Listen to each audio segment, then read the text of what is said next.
आज के अवसर पर उनका हृदय से अभिनंदन करता हूं और आप सबसे आग्रह करता हूं कि करतल ध्वनि से उनका स्वागत करें।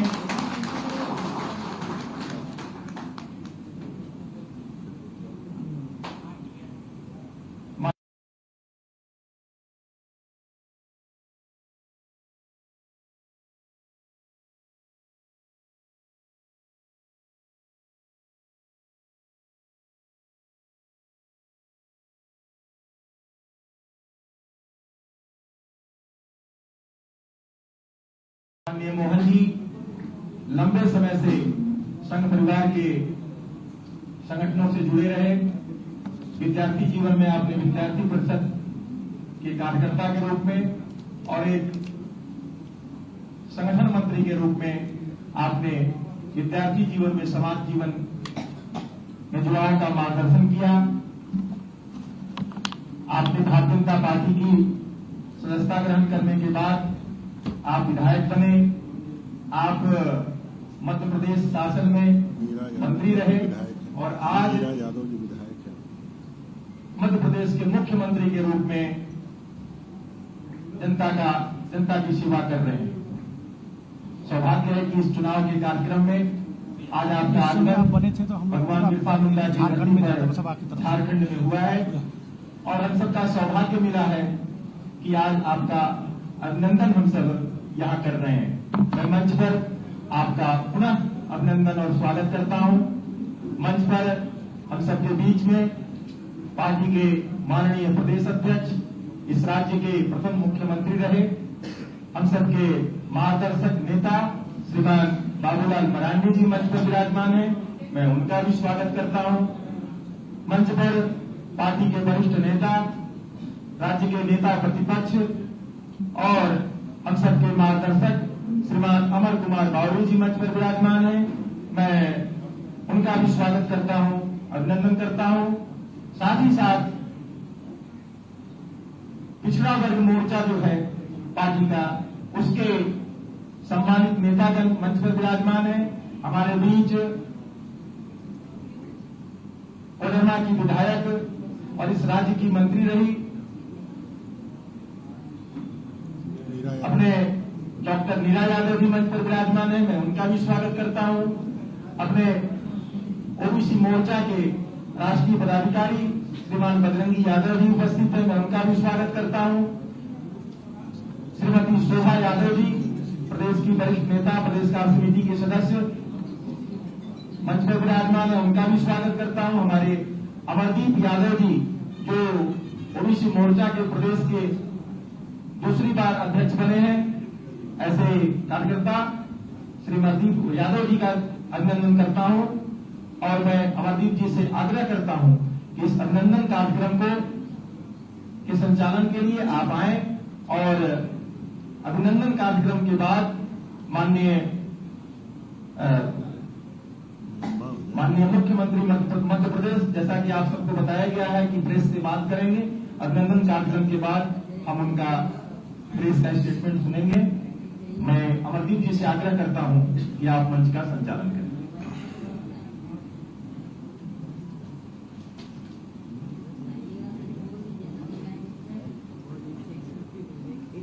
भारत माता की। भारतीय जनता पार्टी झारखंड प्रदेश की प्रदेश कार्यालय में इस अभिनंदन समारोह में मध्य प्रदेश के माननीय मुख्यमंत्री डॉक्टर मोहन यादव जी का हार्दिक अभिनंदन करता हूं। भगवान बिरसा मुंडा की धरती पर उनका आगमन हुआ। भारतीय जनता पार्टी के सभी कार्यकर्ता काफी प्रफुल्लित हैं और गौरवान्वित हैं। अभिनंदन समारोह के पूर्व कुछ लाइन इनके संघर्ष पर आज आप माननीय मध्य प्रदेश के मुख्यमंत्री हैं। पिछले 40 वर्षों तक आपने अपने सामाजिक और राजनीतिक जीवन में संघर्ष किया। आप मूलतः अखिल भारतीय विद्यार्थी परिषद के कार्यकर्ता है। 1982 में आप छात्र संघ के सह सचिव रहे। 1984 से 92 तक विद्यार्थी परिषद में रहे। 1993 से 96 तक राष्ट्रीय स्वयंसेवक संघ के विभिन्न दायित्वों का आपने निर्वहन किया। आप भारतीय जनता युवा मोर्चा के विभिन्न दायित्वों का भी आपने मध्य प्रदेश में दायित्वों का निर्वहन किया। आप 2013 में पहली बार भारतीय जनता पार्टी के विधायक बने। 2018 में जब आप विधायक बने तब आपको उच्च शिक्षा का मंत्री, उस विभाग का मंत्री बनाया गया। 2023 में आप भारतीय जनता पार्टी राष्ट्रीय नेतृत्व ने आप पर भरोसा करते हुए आपके संघर्षों को ध्यान में रखते हुए मुख्यमंत्री की जिम्मेदारी दी। हम सभी कार्यकर्ता काफी आपके संघर्ष से प्रेरणा लेते हैं। अभी हम सबके बीच में है श्रीमती शोभा यादव जी। आप भारतीय जनता पार्टी के विभिन्न दायित्वों का आपने निर्वहन किया। अभी वर्तमान में प्रदेश कार्य समिति के सदस्य हैं और आप राष्ट्रीय यादव सेना के राष्ट्रीय पदाधिकारी हैं। उनसे आग्रह है कि वे डॉक्टर मोहन यादव के सम्मान में उनको स्मृति चिन्ह देंगे।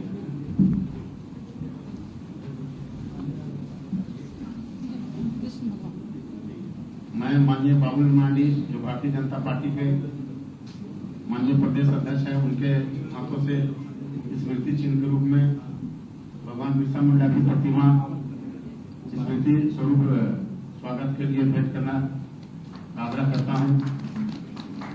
यह स्मृति चिन्ह भगवान बिरसा मुंडा के संघर्षों का, बलिदानों का हमेशा आपको याद दिलाता रहेगा। और श्रीमती शोभा यादव जी से आग्रह है कि वे यदुकुल शिरोमणि भगवान श्री कृष्ण की प्रतिमा डॉक्टर मोहन यादव जी को भेंट करेंगे। की तरफ से, आपके पूरे झारखंड प्रदेश की तरफ से भगवान श्री कृष्ण की पीतल की प्रतिमा है। आप श्री बजरंगी यादव जी किसान मोर्चा के राष्ट्रीय मंत्री हैं। आप यादव आपसे आग्रह है कि चांदी का मुकुट लेकर के डॉक्टर मोहन यादव जी का स्वागत करेंगे।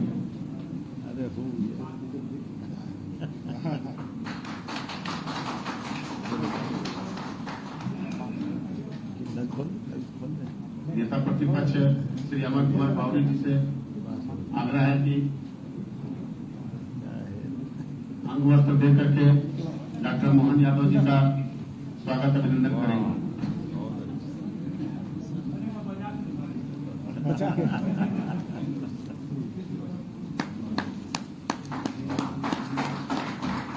कोडरमा के विधायक और पूर्व झारखंड के शिक्षा मंत्री डॉक्टर नीरा यादव जी से आग्रह है कि वे पुष्प देकर के उनका स्वागत अभिनंदन करेंगे। इसके बाद डॉक्टर मोहन यादव जी का प्रेस से संबोधन है और उसके बाद विभिन्न समाज के प्रतिनिधि लोग हैं जो आपका स्वागत करना चाहेंगे। लेकिन पहले मेरे को जल्दी भी जाना है। मेरे को वहां पे पहले मैं बोल लेता हूँ फिर कर लेता हूँ। हाँ जी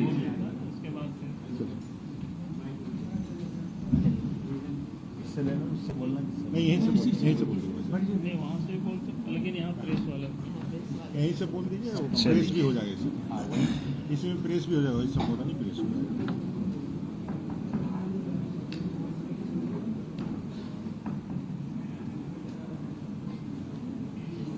बोले भारत माता की जय। आज रांची में झारखंड भगवान बिरसा मुंडा की धरती पर आकर मन अत्यंत प्रसन्नता से गदगद है। मेरे अपने सभी भारतीय जनता पार्टी परिवार के लोगों से मिलकर के मुझे अत्यंत प्रसन्नता भी है। हम सब जानते हैं कि चुनाव की बेला चालू हुई है और चुनाव की बेला में यद्यपि ये बात सही है कि चुनाव हर 5 साल बाद होते हैं और चुनाव में किसी न किसी को जीतना और चुनाव का रिजल्ट अपने आप में अगली सरकार के लिए लालायित करता है, अगली सरकार के लिए बुलाता है। लेकिन मैं इस बात को जरूर अपनी तरह से कहना चाहूंगा कि ये चुनाव बाकी के चुनाव से हट करके इस चुनाव में जिस ढंग से माननीय मोदी जी ने अपनी भूमिका रखी है, उस भूमिका को अगर पूरे देश के लोग देख रहे हैं, देश तो क्या दुनिया देख रही है, एक ऐसे व्यक्तित्व के नाते से मोदी जी चुनाव लड़ रहे हैं जिसको मैं अपनी भाषा में कहूं कि उनको लड़ नहीं रहे, हम उनको लड़ा रहे हैं। हमारे पूरे देश की बेहतरी के लिए हम उनको ये मौका दे रहे हैं। उनके स्वयं के जीवन का इस चुनाव से एक ऐसा व्यक्ति जिसने अपने जीवन का क्षण क्षण इस देश के लिए बलिदान कर दिया, इस देश के लिए कुर्बान कर दिया। उनका स्वयं का अपना खुद का इस पद से उस पद से क्या संबंध। 2 बार वो प्रधानमंत्री बने, 3 बार वो गुजरात जैसे समर्थ आर्थिक दृष्टि से बहुत संपन्न राज्य के मुख्यमंत्री बने, लेकिन एक बहुत निश्चल भाव से, एक साधु स्वभाव से उनने अपना पूरा जीवन निष्कलंक बेदाग होकर के जिया। ये हम सब के लिए प्रेरणा की बात है। हम सब जानते हैं हमारे लिए तो परमात्मा की कृपा से ये भारत की संस्कृति सनातन संस्कृति के कारण जानी जाती है।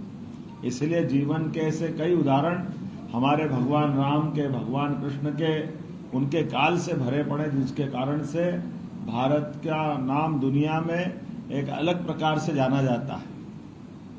मुझे इस बात की प्रसन्नता है, अभी और कोई मौका होगा तो लंबी बात करेंगे, लेकिन निर्वाचन की इस बेला में 10 साल का मूल्यांकन अगर मोदी जी का करेंगे तो जीवन के वो सब क्षेत्र के अंदर मोदी जी की सरकार का प्रभाव आया, जिसके लिए इतने बड़े देश में 10 साल की समय सीमा बहुत कम पड़ती है।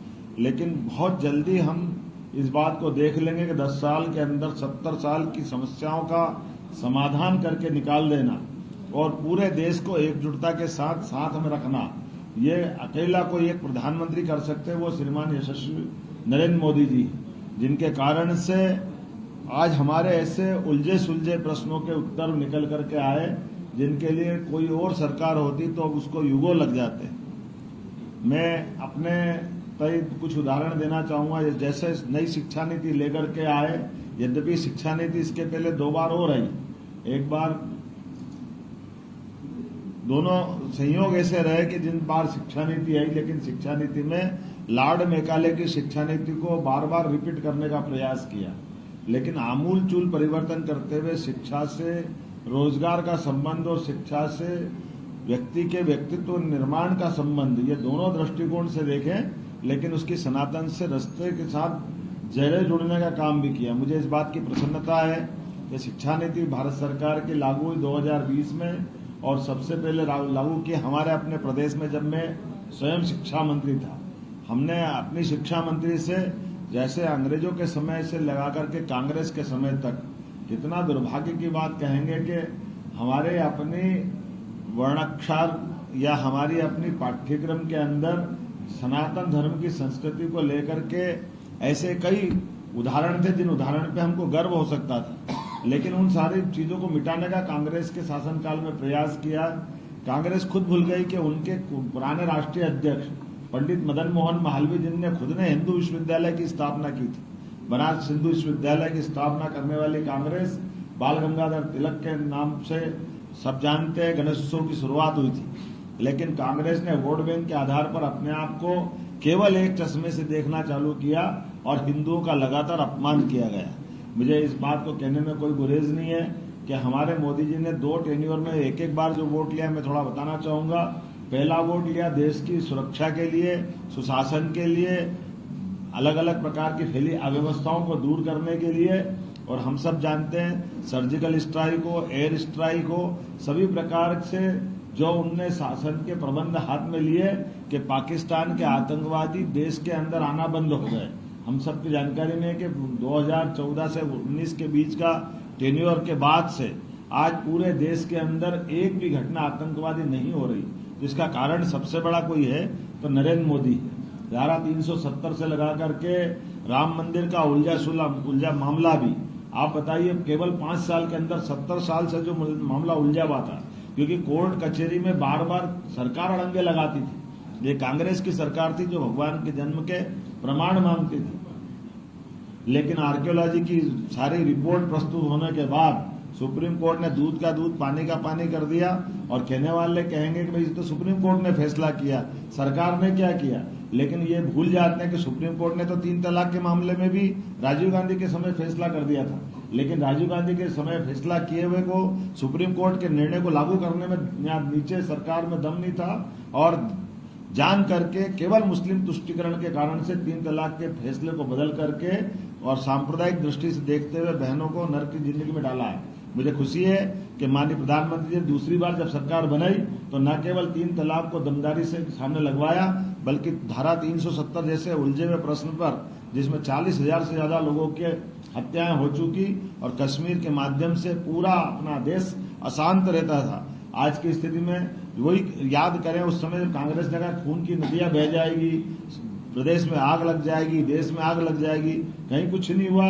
सरलता के साथ जब सरकार की सक्षमता होती है तो समाज साथ आता। ऐसे ही भगवान राम के मंदिर को लेकर के भी भगवान राम के मंदिर के मसले को निपटाना, सुप्रीम कोर्ट के फैसले को सफलता के साथ लागू करना, मुझे इस बात की प्रसन्नता है कि क्या हिंदू क्या मुस्लिम सब लोगों ने, पूरे देश ने सुप्रीम कोर्ट के फैसले को बहुत सहजता के साथ लिया।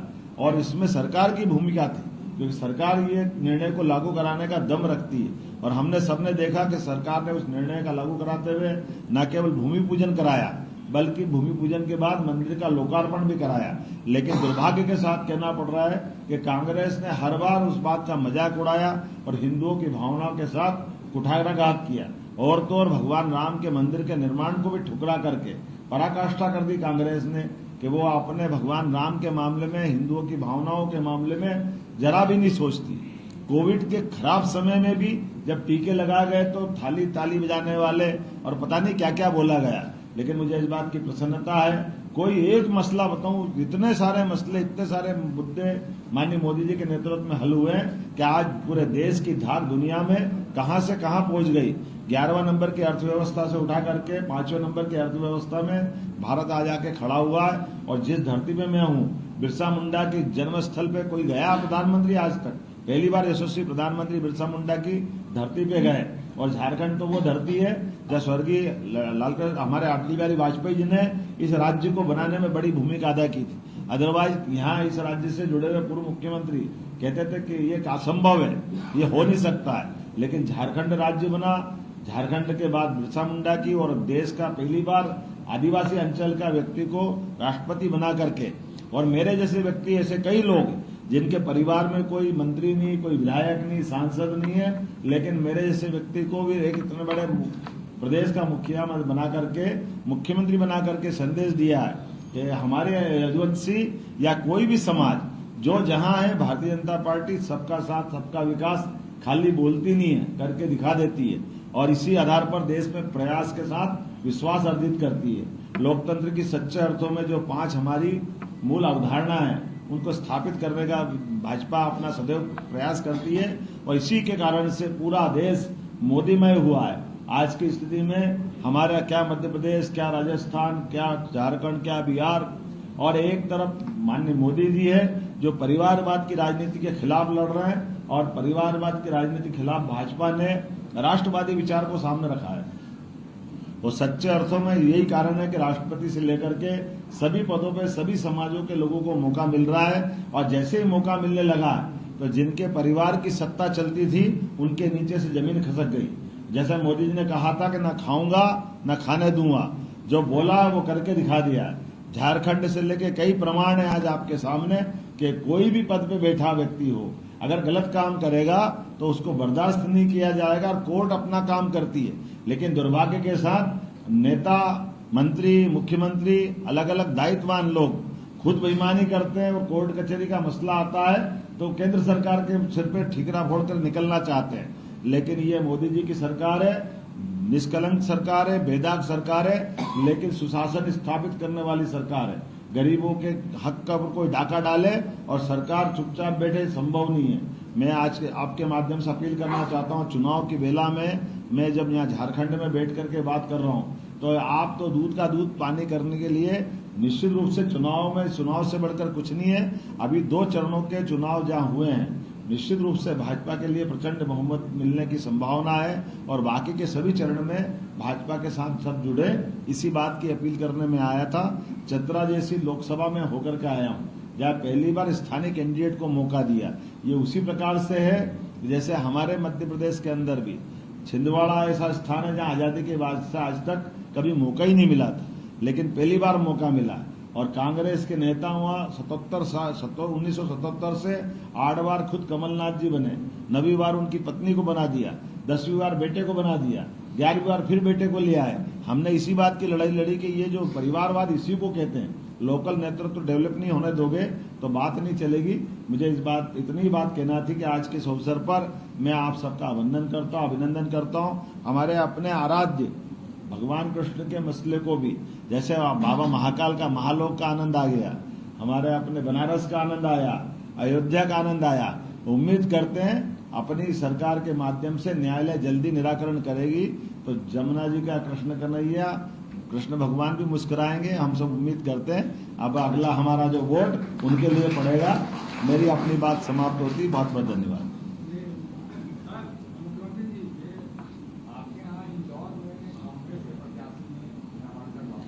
मैं आपको ये मेरे भाषण में बोल के बता चुका हूं कि मोदीमय माहौल हुआ है। कांग्रेस के लोगों की मैं लगभग 2.5 लाख लोगों को भाजपा में ले चुका हूं। कांग्रेस के मध्य प्रदेश के अकेले बताऊं 142 पूर्व विधायक भाजपा में शामिल हो गए और ये हमारी 29 लोकसभा है। समाजवादी पार्टी और कांग्रेस दोनों मिलकर लड़े। पहले समाजवादी पार्टी ने अपना कैंडिडेट एक तरह से छोड़ा खजुराहो से और आज कांग्रेस का कैंडिडेट भी अपनी टिकट छोड़ के भाजपा में शामिल होगा। यही तो आंधी है मोदी जी की, यही तो बताना चाह रहा हूँ। दृश्य बहुत सुंदर है, आपकी आत्मा प्रसन्न हो जाएगी। चारों तरफ भाजपा ही भाजपा है।